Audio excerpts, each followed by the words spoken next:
16세기 프랑스 발루아 왕조의 궁정은 그 화려함으로 전 유럽의 주목을 받았습니다. 하지만 그 화려한 외관 뒤에는 상상도 할 수 없는 음모와 비밀이 숨어 있었습니다.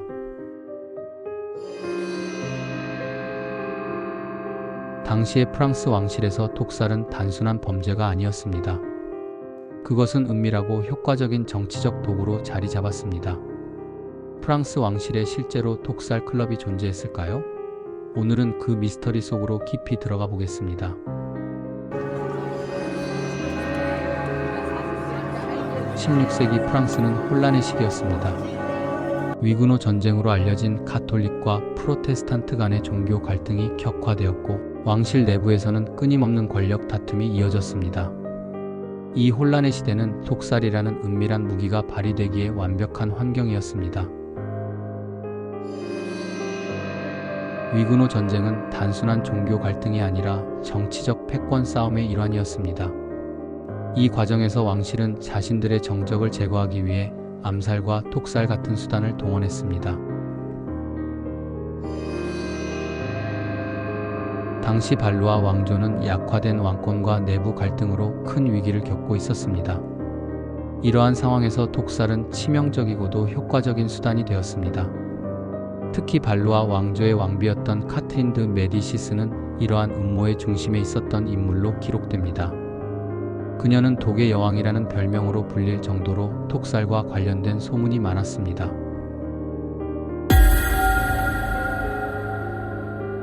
앙리 2세는 1559년 마상 시합 도중 치명상을 입고 열흘 후 사망했습니다. 그의 죽음은 당시에는 사고로 간주되었지만 오늘날 일부 역사학자들은 이 사건이 단순한 사고가 아니라 정치적 음모와 연관이 있을 가능성을 제기합니다.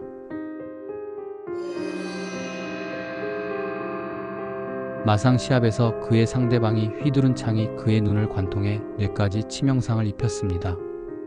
이는 명백한 사고로 보이지만 정치적 정적들이 그를 제거하기 위해 의도적으로 벌인 일이라는 주장이 있습니다. 특히 그의 죽음은 카트린 드 메디시스가 발루아 왕조 내에서 더욱 강력한 영향력을 행사하게 되는 계기가 되었습니다.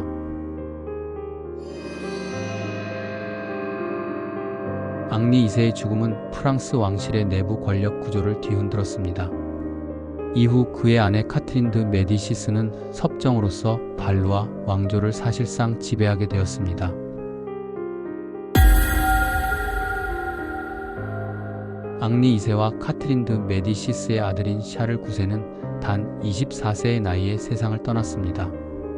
그의 죽음은 병사로 기록되었지만 많은 사람들이 그의 어머니 카트린이 그를 독살했을 가능성을 제기합니다.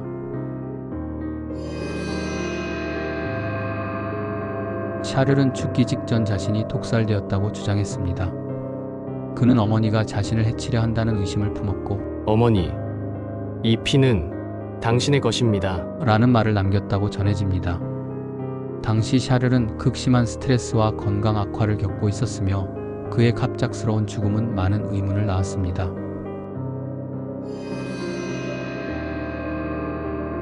샤를의 죽음은 카트린 드 메디시스가 또 다른 아들인 앙리 3세를 왕위에 올리는 데 결정적인 역할을 했습니다.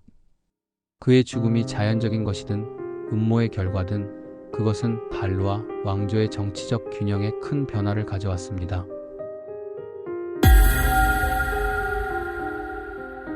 앙리 3세는 프랑스 왕실의 마지막 발루아 왕으로 그의 통치는 격변의 연속이었습니다. 1589년 그는 도미니코의 수사 자크 클레망에 의해 암살당했습니다.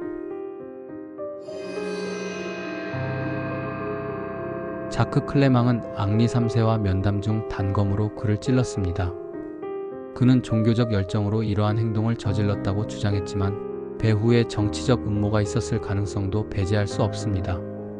이 사건은 발루아 왕조의 몰락을 가속화하고 이후 부르봉 왕조로 이어지는 계기를 마련했습니다.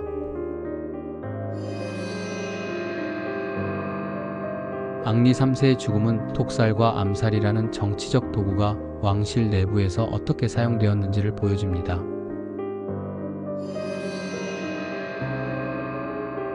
프랑스 왕실의 독살 클럽에 대한 이야기는 사실과 전설이 혼재되어 있습니다.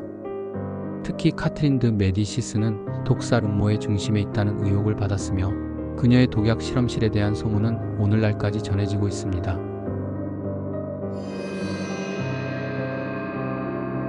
카트린 드 메디시스는 이탈리아에서 독약 제조 기술을 들여와 이를 왕실 내에서 사용했다는 소문이 있습니다. 그녀는 비소, 디기탈리스 등 강력한 독을 개발했으며 이를 적절히 사용하는 방법을 알고 있었다고 전해집니다. 로쿠스타와 같은 독살 전문가가 로마 시대에만 존재했던 것은 아닙니다. 프랑스 왕실에서도 이와 유사한 인물들이 활동했다는 이야기가 전해집니다.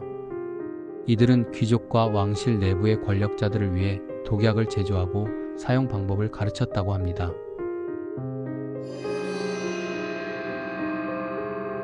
당시 독살은 매우 정교한 과학적, 기술적 과정이었습니다. 음식과 음료에 독을 섞어 자연사로 위장하는 것은 매우 흔한 방식이었습니다.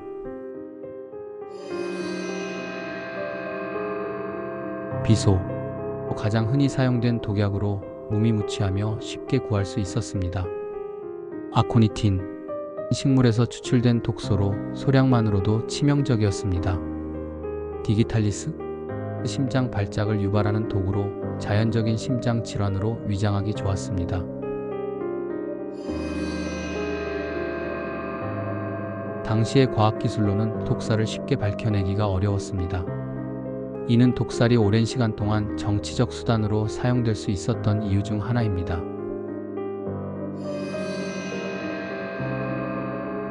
프랑스 왕실의 독살 클럽은 단순한 전설일까요? 아니면 치밀하게 계획된 정치적 음모의 실체였을까요?